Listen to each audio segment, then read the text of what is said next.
एक बच्ची है, उम्र महज 10 साल। पिता पंडित हैं, जिनके पास लोग अपनी आध्यात्मिक उलझनों को सुलझाने के लिए आते थे। लोगों की इस भीड़ को देखना 10 साल की इस बच्ची लक्ष्मी के लिए किसी मनोरंजन से कम नहीं था। अगर ये मनोरंजन धीरे धीरे एक दुविधा में बदल गया कि पिता के पास आने वाली कुछ महिलाएं अलग क्यों दिखती हैं। कुछ की मांग में सिंदूर है, लंबे बाल हैं, लाल साड़ी पहने हुए हैं। लेकिन इस भीड़ में कुछ महिलाएं ऐसी हैं जिनके सर मुंडे हुए हैं, शरीर पर सफेद रंग के सिवा और कोई रंग नहीं। लक्ष्मी के मन में सिर्फ सवाल थे। इन सवालों में से एक सवाल था, सब एक हैं तो फिर ये भेद क्यों। पिता ने उम्र का हवाला दिया और कह दिया कि समय आने पर सब समझ जाओगी। पिता की इस बात ने बच्ची को जवाब ढूंढने के लिए और बेचैन कर दिया। फिर कुछ दिन में घर पर आने वाली एक दूर की बुआ को भी जब बिना बालों के और सफेद कपड़े पहने देखा तो डरते डरते पूछ ही लिया कि वो ऐसा क्यों करती है। बुआ ने बताया कि 9 साल की उम्र में एक उम्र दराज पुरुष से उनकी शादी कर दी गई। जब वो 11 की हुई तो पति का देहांत हो गया और वो विधवा। उसके बाद जैसे उन्हें इंसान समझा जाना ही खत्म हो गया। बाल मुंडवा दिए गए, सौंदर्य प्रसाधन और गहने वगैरह सदा सदा के लिए दूर कर लिए गए। पहनने को सिर्फ सफेद रंग दिया गया और भी कई तरह की यातनाओं का कभी न खत्म होने वाला सिलसिला शुरू हो गया। उस बच्ची का दिल जैसे दहल गया। फिर वही सवाल, ऐसा क्यों। चलिए अब चलते हैं दूसरे दृश्य पर। बच्ची अब बड़ी हो गई है, कॉलेज जाती है। वृंदावन, वो शहर जो कृष्ण से जुड़ी अपनी पहचान के अलावा एक पहचान बड़ी संख्या में विधवाओं के वहां रहने के स्थान के तौर पर भी रखता है।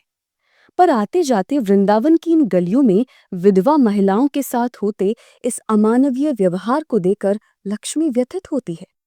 लेकिन वो अब फैसला कर चुकी है कि वो सिर्फ मूक दर्शक नहीं बनेगी, सिर्फ देखते नहीं रहेगी, बल्कि वो करेगी जिससे इनकी हालत में कुछ सुधार ला सके।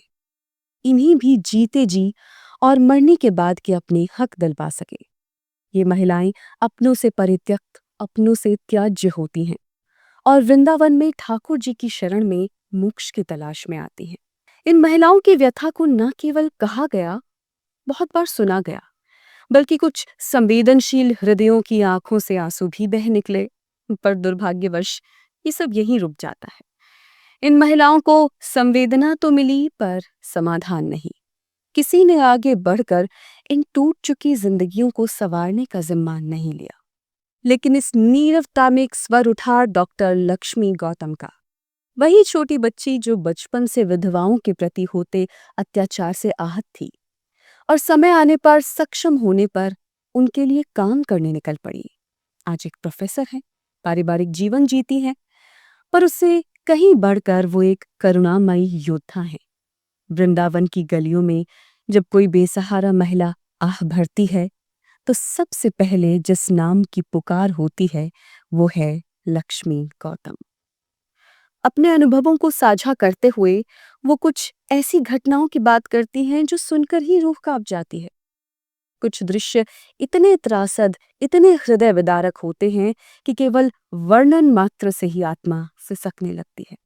सोचिए, उन दृश्यों को केवल सुनना ही इतना कठिन है तो उन सैकड़ों महिलाओं के लिए जो उन्हें जी रही हैं, वो जीवन कैसा होगा।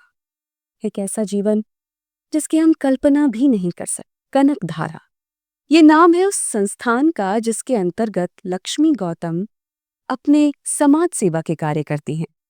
कनक धारा की छत के नीचे कई गतिविधियां संचालित होती हैं। लक्ष्मी के पति विजय गौतम भी इस पहल का अहम हिस्सा हैं।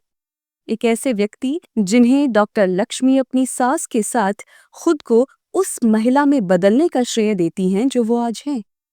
20 वर्ष की उम्र में विवाह के समय उनकी सास ने उन्हें साफ शब्दों में कह दिया था कि उन्हें अपने पति की पहचान के पीछे नहीं छुपना चाहिए, अपनी पहचान खुद बनाओ। ये थे उनकी सास के शब्द। शायद ऐसा पति और सास पाना भारत में कितनी ही लड़कियों का सपना है, पर शायद ईश्वर भी उनके जरिए उन मजबूर महिलाओं के लिए एक उम्मीद की किरण पहुंचाना चाहता था।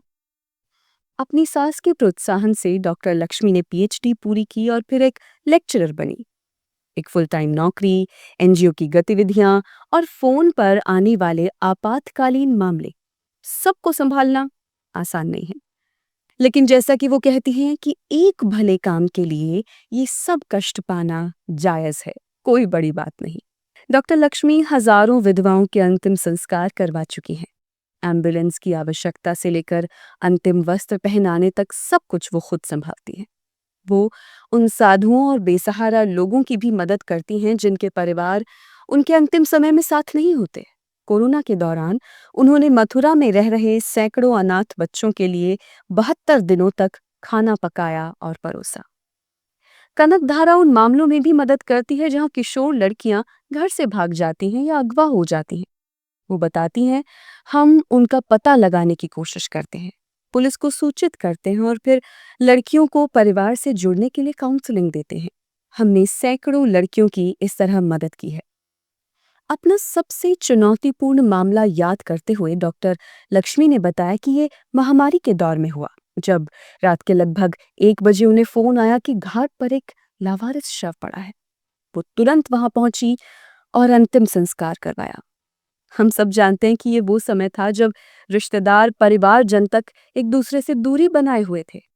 ऐसे में किसी पराये के लिए अपनी जान जोखिम में डालना हमारे लिए भले ही मूर्खता लगे, लेकिन लक्ष्मी, उनके लिए ये उनका कर्तव्य था, जिससे वो किसी भी परिस्थिति में पीछे नहीं हट सकती। एक और वाकया याद करते हुए लक्ष्मी बताती हैं कि एक बार एक भवन में एक बंद दरवाजे को देखकर उन्हें शक हुआ। उन्होंने जब जबरदस्ती कमरा खुलवाया तो देखा कि 2 विधवा महिलाओं को वहां बंद करके रखा गया था। भोजन के अभाव में वो बेहद कमजोर हो गई थी और उनके आसपास गंदगी थी जिसमें ही रहने के लिए वो मजबूर थी। वो इतनी कमजोर हो चुकी थी कि चौपायों की तरह चल रही थी।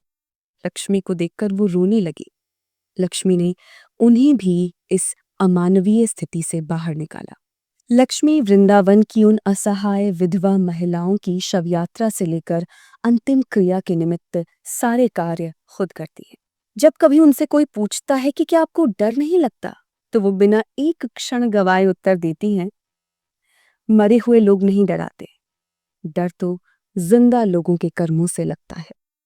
और उनके ये शब्द आज भी मेरे कानों में गूंजते हैं, डर तो जिंदा लोगों के कर्मों से लगता है। क्या सच में इंसान जीते जी इंसानियत के पैमाने से नीचे गिर चुका है? क्या हम इतने कठोर हो चुके हैं कि अपने बीच के कुछ लोगों को केवल उनके लिंग के आधार पर, उनके साथ हुए एक हादसे के आधार पर इतना अलग कर लेते हैं, उन्हें इतना दोयम दर्जे का समझते हैं और उनके साथ दुर्व्यवहार करने लगते हैं, लगातार बार बार, जिंदगी भर? खैर, उम्मीद तो यही की जा सकती है कि इस सब को सुनकर हम खुद से सवाल करें, समाज से सवाल करें और शायद हम सबके भीतर भी कुछ मानवता जन्म ले, कुछ करुणा जागे और कहीं न कहीं कोई एक और लक्ष्मी भी पैदा हो सके। नमस्कार।